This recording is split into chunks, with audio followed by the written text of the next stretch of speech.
तो भारतीय जनता पार्टी जिस सरप्राइज के लिए जानी जाती है, ठीक उसी तरह का सरप्राइज दिल्ली में भी मिला।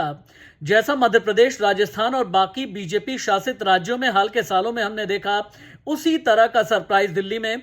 रेखा गुप्ता दिल्ली की नई मुख्यमंत्री होंगी। एक तीर से कई निशाने साधे गए हैं, समझिएगा। डेप्यूटी सीएम प्रवेश वर्मा होंगे, विधानसभा स्पीकर विजेंद्र गुप्ता। लेकिन रेखा गुप्ता का नाम सबसे आगे रेस में कैसे निकला? रेखा गुप्ता जो कि महिला हैं, दरअसल भारतीय जनता पार्टी जवाब देना चाहती थी कि शीला दीक्षित ने सरकार चलाई, आतिशी ने भी अंतिम दौर में आम आदमी पार्टी की सरकार चलाई और महिला ही सरकार चलाएगी 28 साल के बाद भारतीय जनता पार्टी की। दूसरी बात यह कि रेखा गुप्ता वैश्य हैं, यानी गुप्ता समाज से आती हैं और वैश्य वोट कोर वोट बैंक कहा जाता है दिल्ली में भारतीय जनता पार्टी का।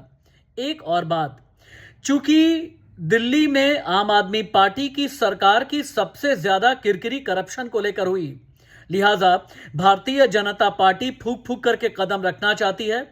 और रेखा गुप्ता एक ऐसे विधायक हैं जिनका साफ सुथरा सा नाम है, आरएसएस बैकग्राउंड से आती हैं, अखिल भारतीय विद्यार्थी परिषद का उनका अपना पुराना बैकग्राउंड है और डूसू यानी दिल्ली यूनिवर्सिटी छात्र संघ अध्यक्ष भी रह चुकी हैं रेखा गुप्ता। और रेखा गुप्ता के बारे में यह भी कहा जाता है कि उन्हें प्रशासन चलाने का अनुभव भी है, क्योंकि वो पार्षद भी रही हैं। उन्हें यह बहुत अच्छे से पता है कि एमसीडी को कैसे मैनेज करना है, सरकार को कैसे मैनेज करना है और एडमिनिस्ट्रेशन को किस तरीके से कंट्रोल में रखना है।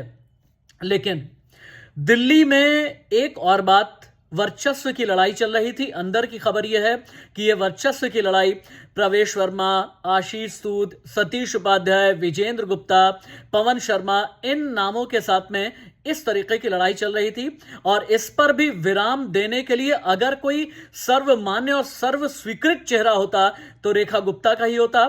इस बार जो पर्ची दिल्ली में खुली है वो रेखा गुप्ता के नाम की खुली है। और आप मान करके चलिए, ये रातों रात नहीं हुआ।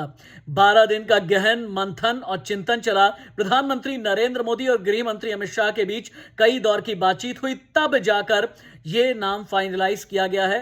अब आगे रेखा गुप्ता के सामने चुनौतियां हैं। पहली चुनौती यमुना की सफाई, दूसरी चुनौती करप्शन पर कितना करारा प्रहार किया जाए।